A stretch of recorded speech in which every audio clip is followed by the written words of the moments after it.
The Joe Rogan Experience. Yeah, to never be around other humans. Do you know what happened to the Unabomber? Do you know how that happened? The brother? Yeah. Because he was pedantic. Oh yeah, it was that, but it was also the Unabomber himself, Ted Kaczynski, was a part of the Harvard LSD studies. Was he? Yeah, they cooked his brain. Wow. Yeah, there's a documentary about it called The Net. Someone wrote a great tweet where they go, plot twist, Greta Thunberg grows up to become the Unabomber in a redemption arc. I'm like, that is hilarious. Because he was a violent environmentalist and a very bright man. He's a professor at Berkeley. So he went to school at Harvard. They put him in the Harvard LSD studies. They cooked his fucking dome.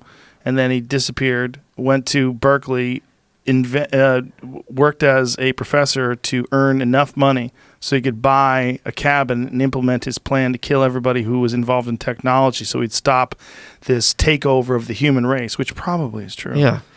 John Waters, the director, he has a replica of the Unabomber's cabin as a room in his house. Isn't that great? I love that. Who's got the real cabin? Oh, that's a good question. It was at a museum, I think, that actually just closed, so I don't know where it's going to go now. There was a museum called the Newseum in DC. New York. I think it just closed because they couldn't. Traveling exhibit.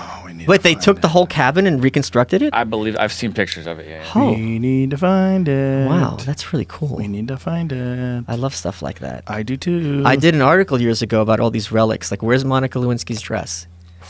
And like, she's got it hidden somewhere. Do you think she does? Yeah, the article that people did research. She still has it somewhere. Oh my God! What a nightmare for poor Bill. You get your dick sucked in '94, and this lady's still carrying that jizz-stained dress. Like, Jesus Christ, lady, let it go.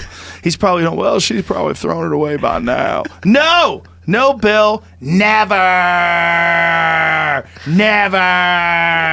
Listen. Oh wow. Wow. So I thought that was a replica. I mean, it says it was it, and it closed Holy crap. last week. Yeah. So I don't know where it's at. Wow. At the moment. That is amazing. They closed last week? Storage, I missed it by a week? Yeah. Shit. That could have been out here, bro. Wow. We could have, that'd probably be an expensive buy. Probably like me and Marilyn Manson auctioning against each other. Things too. I guess we're just going to have to mail someone a bomb. He would probably buy it. Who, Manson? Yeah. Oh, is that the manifesto? Yeah, original copy. That's the original? Holy crap. That's dark. Everyone tells me to read it. I haven't read it, but they said it's very smart. I read parts of it. That's one of the things that's disturbing. Is it's like well thought out. And also the argument is sound. Technology will inevitably lead to better technology, which inevitably leads to artificial intelligence, which is inevitably going to take over the world. Well, there's that whole singularity thing, right? What's the Ray Kurzweil? Kurzweil. And I don't know, I haven't checked in years, but I don't know if we're on track with what he predicted. I think we're supposed to be further along. Because remember in the 50s, there were going to be flying cars, and there's no flying cars. Yeah. He's a 2045 guy. And what he says is that the exponential increase of technology, if you follow it to... The prediction is somewhere in the neighborhood of 2045, they'll achieve this singularity. Yeah, but I think they're also finding now that there actually is somewhat asymptotic, and it does, at a certain point, you are having like physical limitations to increasing the speed, and it's not going to be that easy. Yeah, well, then quantum supremacy comes along. Do you know they're trying to change the name of quantum supremacy because it confuses people with white supremacy, and we really shouldn't support that. So we need to change quantum supremacy. They had, was it IBM or whatever, had the quantum computer, and the other people were like, this isn't really quantum because it's blah, blah, blah, blah. This was a big controversy just in the last month. Those quantum people. I found its new location. After the Montana Historical Society tried to get it, it now exists at this fun place. The FBI experience? Wow. Oh, Jesus. Christ. They own it. So there's like a new Interdivisional cooperation. FBI. Oh Dun, dun, dun. Just a propaganda house. Wow.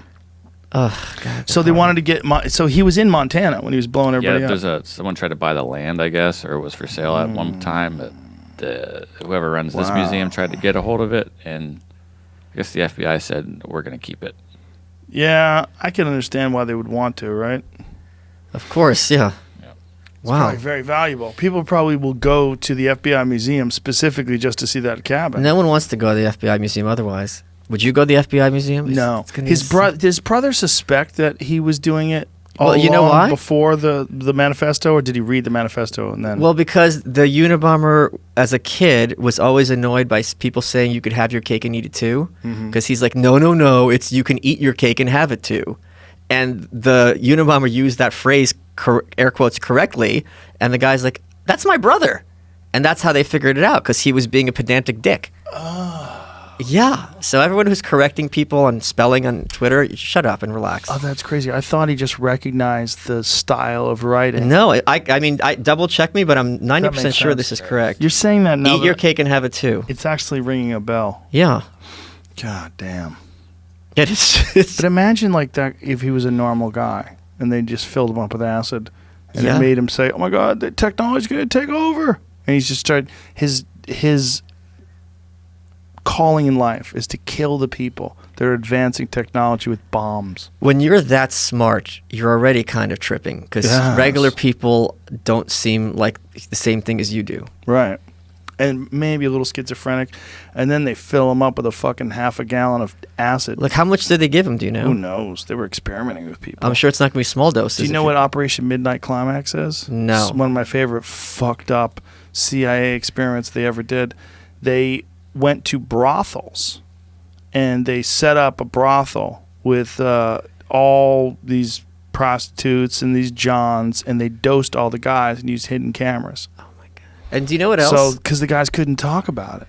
Because, like, what happened to you, Harry? Somebody gave me a Mickey. They slipped me a Mickey, and I had a bad time. Where'd this happen, Harry? Oh, I don't know. I guess I was at the diner or something.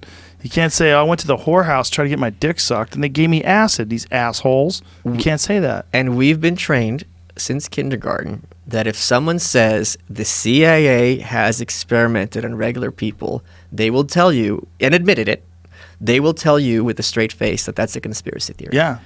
They will just use that word and stop thinking. Yeah. And we've been trained for decades. And it's like, wait a minute. We've been hearing 3 years that there was a conspiracy between Trump and the Putin administration. That's a conspiracy, whether it's true or not. Epstein was a conspiracy. He was conspiring with a lot of people. Yeah. Weinstein, Bill Cosby. These are all conspiracies that are widely known. But if you, as soon as you hear that term, like racist, oh, conversation's over. I don't need to hear anything else. It's amazing. Oh, you believe in conspiracy theories? Oh, yeah. What, 9/11 didn't happen? Come on.